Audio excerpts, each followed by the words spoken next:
Here. I'm going to talk a little bit about the capabilities we have in our company. If you look at overall the pharma companies, like the pharmaceutical companies globally, and we support the R&D pipeline of pharmaceutical companies in terms of providing them services. What's our perspective of looking at pharmaceutical companies overall, the R&D pipeline? And they have basically their internal pipeline, internal captive facilities through which they have a discovery and development programs. But also the substantial part of their discovery pipeline comes from the external sources. And these external sources are through the in-licensing of the research programs or through the collaborations with the academia or with the biotech companies. But what has happened lately, because of the economic meltdown, all this model is under tremendous pressure. The R&D productivity is going down, the costs are rising, biotech companies are really struggling because of the early funding. So this pipeline which was there, not only the internal pipeline of pharma company which is suffering because of the restructuring, but the external pipeline through this biotech model is also under tremendous pressure. And that's where we feel that the CRO model basically plays very important role, because they not only support the internal research being done by the pharma companies, but they also support the biotech companies and the academia which is supporting industrial research. And that's one aspect of the help which CROs provide.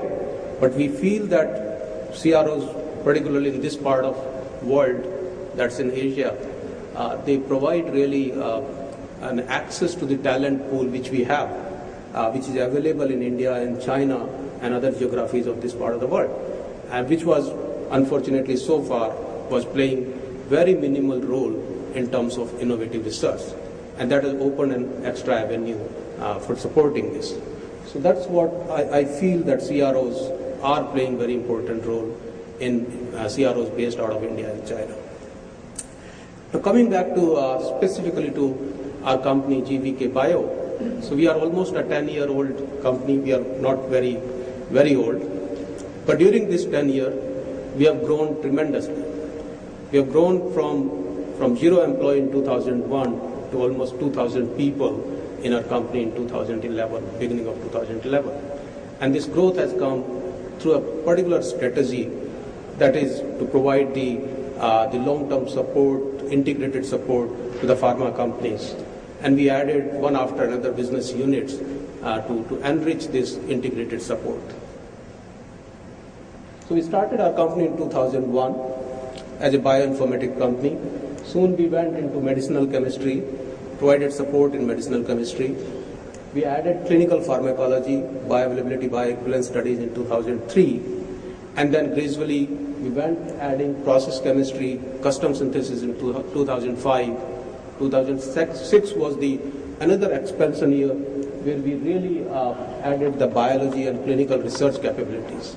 And then we provided end-to-end discovery support and generating intellectual property directly, and started the activity in 2008.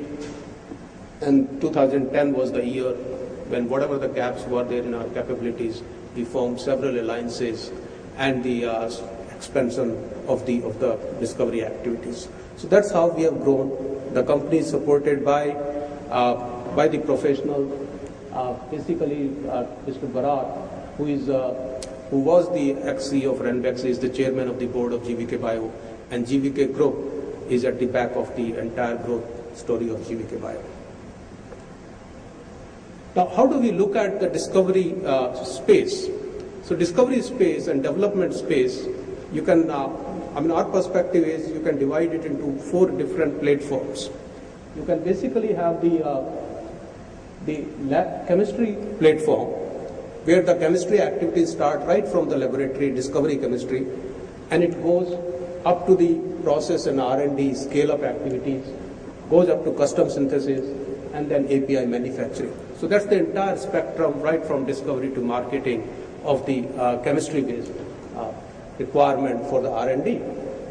There is a biology-based platform which starts from the screening of the compounds and different biological assays goes up to supporting the preclinical IND filing in terms of toxicity safety, goes up to then moves to the early development services, phase 1, phase 2A, proof of concept kind of studies, and then you have a phase 2 to 4 studies. Supporting both these chemistry and biology, you need a very strong formulation support, which comes right here during IND stage, goes up to marketing.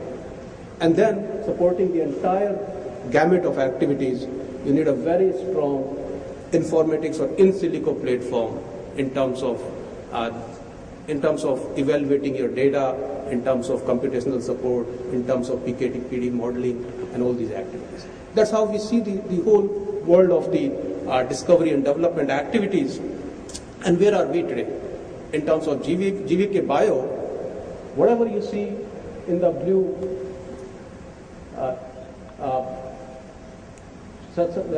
blue there, we are already present. Whatever you see in the gray color is the activity where we have